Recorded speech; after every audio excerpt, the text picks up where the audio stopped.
Central Issues is made possible by contributions from viewers like you.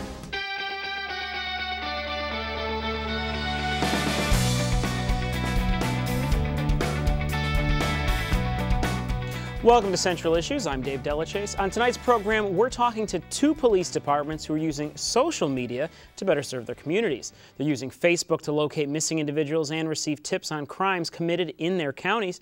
Joining me tonight is Public Information Officer Stephen Hulk of the Utica Police Department and Chief Joseph Snell Jr. of the Cicero Police Department. Welcome to both of you. Thank you for coming today. Thank you. Well, let's talk about the ever-changing technology in our society, which has grown so fast just in the past 10, 15 years. How has that changed the day-to-day life of you guys in the police department? Let's start with Chief Snell.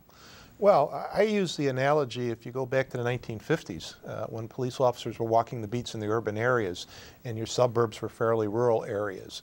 That has changed over the last 50 years, where your suburbs have grown dramatically and are in some respects larger than a lot of your urban areas, but don't have the specific problems a lot of your urban areas have. So what the social networking sites have allowed us to do is really put the cop back on the street. We're able now to connect with our community, with our residents, get information out, be on a personal one-on-one level. And Sergeant Hulk, you and I always joke, I'm from the Utica area, we always joke that the Utica Police Department didn't have a computer 15 years ago. So obviously, the fact that you guys are not only online, have a Facebook page, you're taking tips via email, all these types of things, that's a big evolution for the department to make. Oh, sure. That's true. I started about 16 years ago and didn't have a computer in the building. And I would have never thought that if you fast forwarded 10 or 12 years, we would have had computers in the cars, everything was done online. And then now even transitioned into the social media, really is quite an evolution in a short period of time. And for us, being a larger department, we're using it really to reach out to people that we don't necessarily reach on a daily basis. All right, one of those things that's used by both your departments is the usage of email tips, people emailing in when they see something. Chief Snell, let's talk a little bit about how that has changed not only the way you guys do things, but the efficiency of it. Are you getting more tips now than you would have in the past? Yeah, about 5 years ago, we implemented a program called e-policing. And e-policing program has been a huge success. We currently have over 1,700 households and businesses on our mailing list. We send out on a daily basis what's going on in the town. We send out crime information. It's detailed information, giving out exactly what was stolen, what happened, so that people are aware of what's happening in their neighborhoods directly, and they get that information daily, as well as they're getting a list on a weekly basis of all the arrests that are made. So they're aware of who's in their community and who's living next door to them. So this has been a huge success from that perspective. What's also been huge is the ability for the residents to be able to email back to us. And there's a lot of things that residents may not feel comfortable in calling 911 on. And tips on suspicious people, suspicious persons. They may have thought about calling 911 and didn't do it. The next day they think about it and they can email us directly right to the police department. And we have a policy within 24 hours we get directly right back to them. Is there a target demographic for who you're trying to reach through the e-policing? The e-policing is open to any resident or business in the town of Cicero. And we don't have our demographics are very broad in that it's open to every resident. And like I said, we've got over 12,000 households in town of Cicero, and we currently have 1,700 of them signed up as members. And we also know that a lot of them aren't computer literate yet, and many of them are sharing with their neighbors this information. So we're probably reaching out to 4,000 or 5,000 people on a daily basis with that, as well as our Facebook. The numbers alone there sound like quite the benefit for you guys as to who signed up. Have you run into any downfalls, challenges so far since you set up the e-policing? I wouldn't say any downfalls. I think the challenge is getting the information out as quickly as possible, being that it's done in-house during the day. What happens at night, we have to wait till the next morning to be able to get that information out as quick as possible. So our challenge right now is how do we get the information out even faster? Now, Sergeant Hulk, you guys do e-policing too. You take tips via email at the Utica Police Department. Do you run into any kind of challenges in terms of protecting the privacy of those people who report via email? No, what we're able to do is actually link our Facebook with our City of Utica PD, our actual website for the police department. And there's a tab on there. You can go to it, and there's two things you can do. You can either report a crime, a nuisance crime, you know, your neighbor blocks your driveway every day, or someone's dealing drugs in your neighborhood. You can do that anonymously. There's also another tab there that it links to a report to help the police with a crime. Maybe you saw a video on TV, or maybe you heard that somebody did something in your neighborhood and you want to report it anonymously. You do that. Once you do that, there's only a couple people in the entire department that have access to it, and it doesn't post anywhere on the Facebook page. So there's no way to get to it other than a few specific people within the department. So we don't have any issues with if it's anonymous. If we say it's anonymous, it's anonymous. And now this question applies to both you guys. We'll start with you, Sergeant Houck, and then go to you, Chief. Do you find a particular trend in the types of crimes that people are reporting, or do people seem to be comfortable reporting a wide array of crimes to you guys via the internet? I feel that most people, when they want to reach out and help you with a particular crime or maybe report a crime, it's usually the real time. They do it right when the incident's occurring. They're more likely to do it, and that's part of the big aspect with Facebook, is being accessible all the time. They might not pick up the phone at 3 o'clock in the morning and call, or maybe they call and they don't get the right place. You know, they're trying to call an investigative unit. Maybe it's not working at 3 o'clock, and they're in the middle of something. They send it. Even if we don't get it right then, we get it an hour later, 2 hours, 3 hours later, and I think that people have shown that they feel anonymous, I guess, behind the computer screen more so than they would picking up a phone. So it's just one more place for people to reach out to us. Yeah, Chief Snell, any particulars in terms of what you see reported, or is it still pretty much a wide variety? Well, we're seeing that most of our crimes are still reported through 911, and we encourage people to do that. If they want to see a police officer come to their house or see something in progress, they get on and call 911 as soon as possible so we can get a police unit out there. But what we're seeing really is we'll put information out there on crimes that have occurred, and what we're getting is feedback. We're getting information. Let's say we're looking for a certain type of vehicle or a description of a person.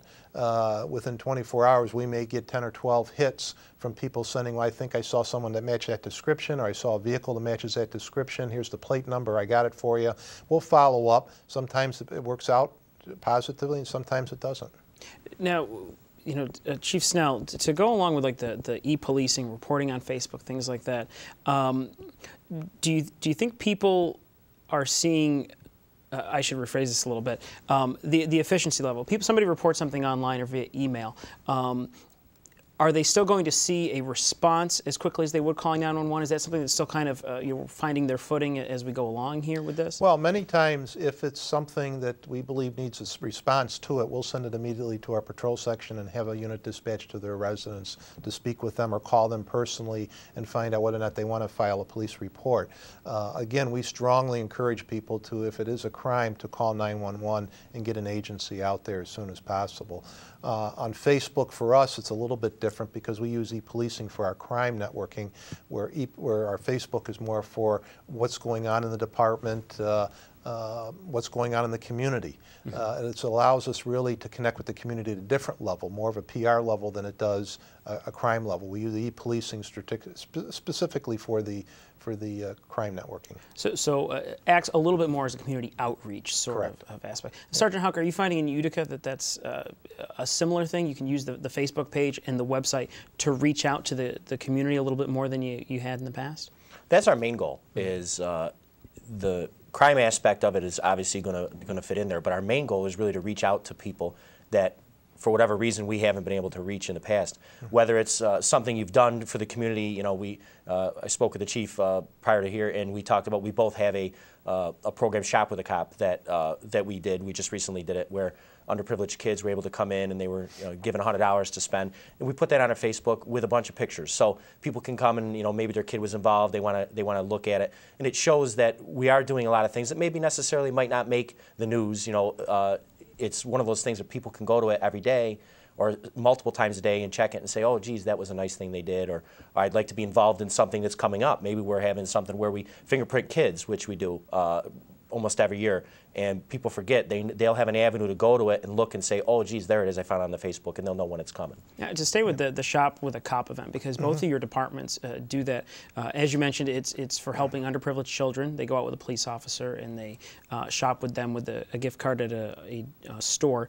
Are you finding that more community involvement, things like this are helping to better relations between, let's say, inner city and the departments themselves? I think so. In fact, our Shop with a Cop, how that started was we had an officer killed in line of duty in '07, and they started a foundation. And from there, its main goal is to help underprivileged kids. And they do some fundraisers throughout the year, but basically it's all about giving back. So the department thought it would be a good idea to kind of team up with the foundation, and they sponsor it totally. The money comes right from them. But it's also an opportunity for us to reach the kids, they're at-risk kids that are there, and realize that we're normal people. We have families. We're just like you. So we're approachable, and hopefully down the road fosters better relations. Chief Snell, what kind of response have you seen from the Cicero Department Shop with a Cop program? Well, this year was unique in that many of the kids who did shop with the cop took the proceeds and turned them back to not-for-profit agencies.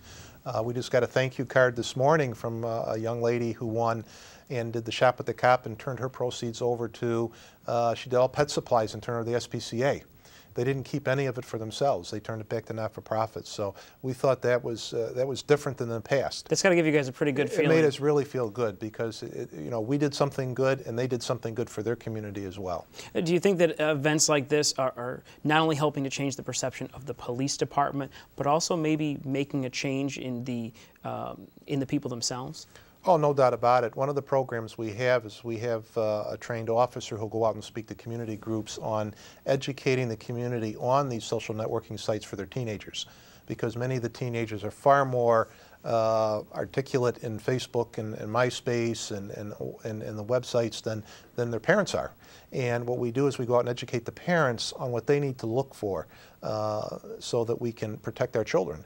And we promote that through our Facebook site. And we've had a lot of hits on it, a lot of requests for those type of programmings. All right. Well, we have to take a short break. We're going to be talking a lot more about Facebook when we get back, but we want to remind you to visit our blog, www.centralissues.org, and answer the question of the day. Would you be friends with your police department on Facebook? Why or why not? We'll be right back.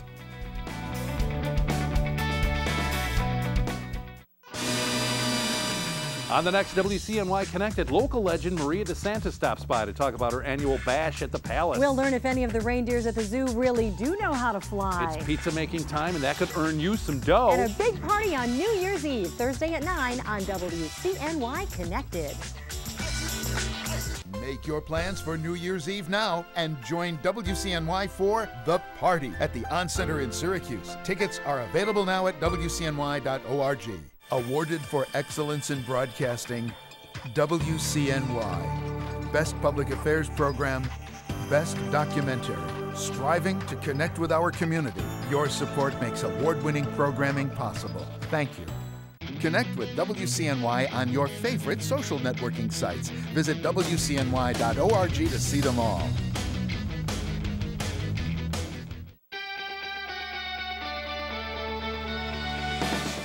Welcome back to Central Issues. I'm Dave Delachaise. On tonight's program, we're discussing police departments using social media.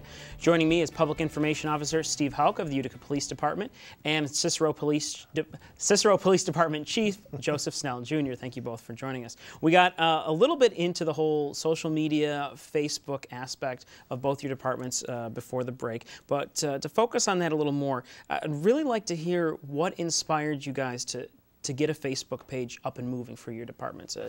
Chief Snell, why don't we start with you? Well, I've been chief in Cicero for 15 years now. I retired from a large county-wide organization, had worked there for 22 years.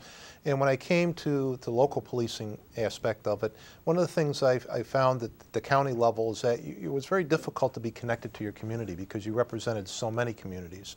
And I felt that we needed to do a better job of connecting with our residents.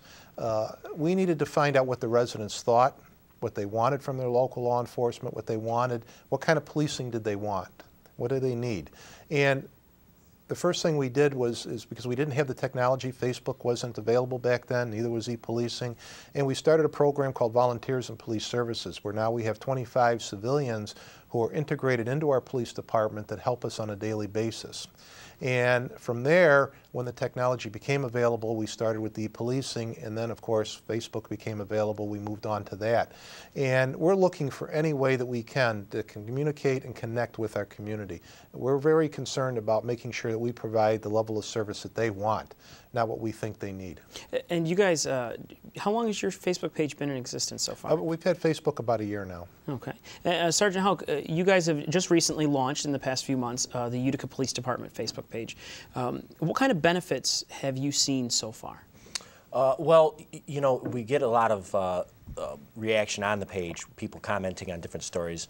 So far it's all been positive, which is refreshing. But one of the cases that comes to mind is we recently had a fire in our Kennedy Plaza, a subsidized housing building, and there was a gentleman stuck in the elevator during the fire, called 911.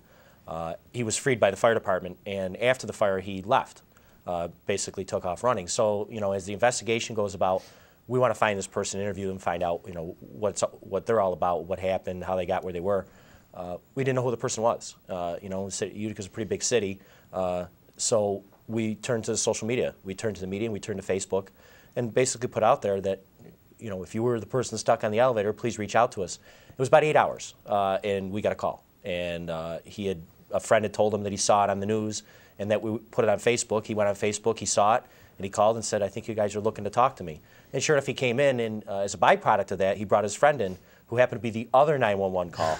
And it turns out he saved a bunch of people from the building, went knocking door to door, and we didn't know who he was either. So it's kind of one of those things that you just you probably never would have had, and probably would have never known these two stories had it not been for reaching out that way. Now, you said it only took about 8 hours for you guys to find this person with the help of Facebook. Let's put that in comparison to the department before the internet. What kind of obstacles would you have run into and difficulties would you have had? And even what kind of time frame would you be looking at to try and find somebody like that? Well, I think policing in general, and the chief's been doing it a lot longer than I have, but I think basic police work has probably stayed the same since its inception. Mm-hmm. All we've done is try to add to it, go to avenues that, with technology, and to be more resourceful. You know, agencies are losing, you know, personnel. So you have to rely on other avenues. This allows us to reach a lot more people instantly, as opposed to knocking on doors and going door to door. So we still do those things, obviously, because that's basic police work. But this just gives you one more avenue to reach out to, you know, dozens and dozens of people that you probably wouldn't to board before that. Sure. Chief Snell, how has this changed the inner workings of a department? I mean, obviously, when you start getting into the internet, you get into Facebook, there's people who have to man that. There's people who have to respond and go through that stuff. Has it changed how you guys internally as a department work? Well, what's happened, I mean, we're being asked, all departments are across the country, being asked to do more with less.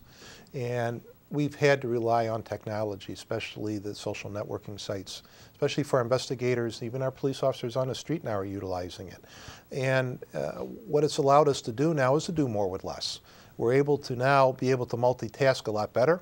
We'll be able to handle more cases at a time. We'll be able to get the information out there a lot quicker. And we can do it at all levels of the police department. When we first started this and began this, it was basically your investigators that were using Facebook, e-policing, getting the hits that were coming back. And now we've spread it out through the entire department, that all of our police officers have access to the Facebook. All of them have access to the e-policing to be able to see it and to be able to give information that can get out there as soon as possible. So we've made it a department-wide resource for us.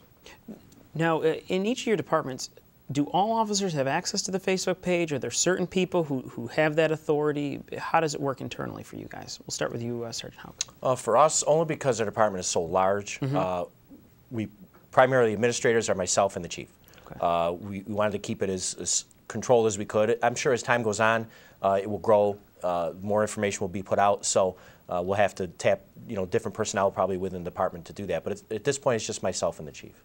Chief Snell?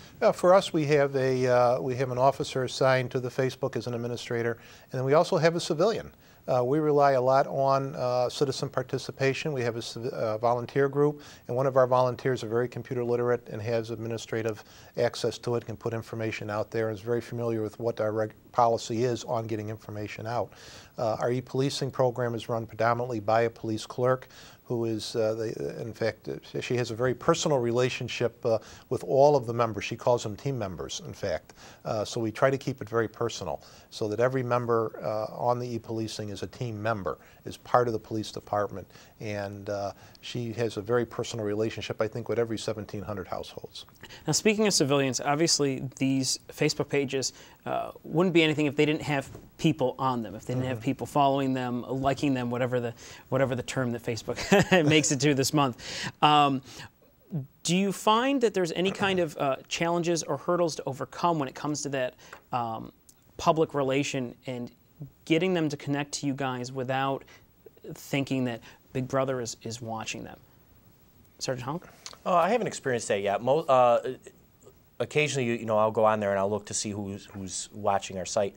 And some of the names I know, some I don't. Some are people that have moved away. The chief and I spoke about that. Is some people aren't even here yet, but it's also an avenue for them to reconnect with where they grew up or they have family. So it's different people, different ages. It's really interesting, the demographics with it. Chief Snell? Same thing as Sergeant Houck said.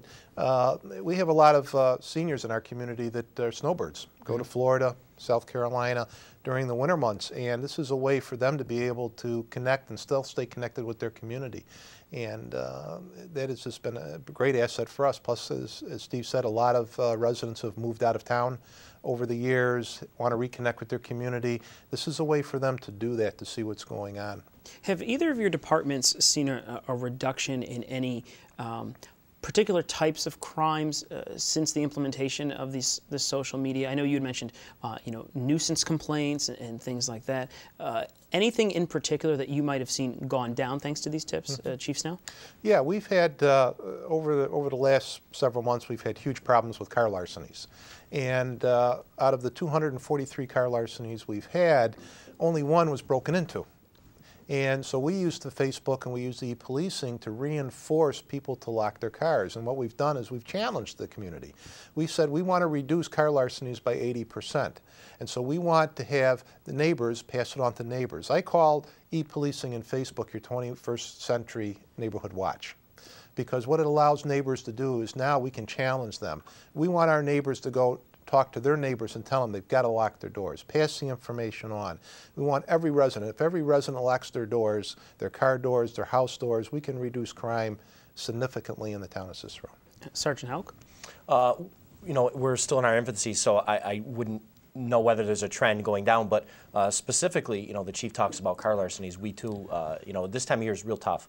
People leave things in the car they shouldn't. And I was able to use Facebook to take some tips and put out tips to people how to. A lot of crimes are crimes of opportunity. Specific people aren't targeted, but the guy will go through a parking lot and find 5 cars that are unlocked. He's going to try the handle that's locked and move to the next one. So not that you want your neighbor to be a victim, but you don't want to be a victim yourself. So we can pass along tips real time. We might find maybe we had a spike in this particular crime in the past 2 weeks. So we can address that directly, give out tips, and people can keep referring back to it instead of maybe just a small article in the paper they read and they forgot about it the next day. How would you say that your department's Facebook pages compare to those of departments throughout the country? Sergeant Houck? Well, it was funny that we spoke beforehand, and both the chief and I have referred to the Houston PD, which is, I believe the 5th largest city in the country. They have a very, 20,000 plus followers. So they have a lot of resources, obviously, and I picked up a lot of tips on, what to put on there, a little bit of humor, a lot of connecting, and that's basically where I kind of tailored mine after, and it was kind of funny to see that the chief kind of did the same thing with his. Chief Snell, has this also changed how departments disseminate information, not only to the public, but to the media as well? Of course. A lot of the media now is, of course, jumping on with there's a program out there on the Outlook where videos are constantly put out there with people who are wanted, the top 10 wanted in Onondaga County, crimes that are occurring in Cicero. We can immediately get the videos immediately onto our Facebook site so the community can see it. We can get it out even on our e-policing if we have to. So this is utilizing all of the media resources, that's the key. It's just not using Facebook and e-policing, but any media resource that we have out there. Sergeant Houck, if you had to tell the public one reason why they should become friends with the Utica Police Department online? Why would that be? I think primarily to get the information directly from the police department. Sometimes, you know, the media's been great with us, but sometimes, you know, the message I give to them maybe isn't put out there exactly the way I would like it to be. Not for any reason other than just a miscommunication. They're getting information directly from us. And it's not to replace the media, it's just in addition to it, to give them a source so they can say, geez, I heard this happen in my neighborhood last night. Let me see. Go on the site, you know, check our Facebook and see if there's something on there. Or to just connect with us and say, you know, I live here, I'm concerned about this, can you tell me what's going on? And we'll reply to that. You know, people post something on the wall, we reply to them, let them know, you know, there is a problem, there isn't a problem, and give them an avenue if they want to call us or reach out to us in some other way. And Chief Snell, before we go, any recommendations to other departments considering this? Well, I know a lot of departments on that county have started utilizing Facebook. Most of them are at their infancy right now. I think we're at our infancy. Even though we're very progressive, there's a lot more we could be doing with it. And it's a learning process for all of us, but it's a huge success. I think that all departments should be utilizing it. All right, Chief Snell and Sergeant Houck, thank you very much for coming from your respective departments. We're out of time, but we thank both our guests for being here today, and keep the conversation going, of course, on our blog, www.centralissues.org, and answer our question of the day. Would you be friends with your police department on Facebook? Why or why not? Tomorrow on Central Issues, we'll look at hunger in Central New York with representatives from the Food Bank as well as the Interreligious Food Consortium. Thanks for watching. I'm Dave Delachaise.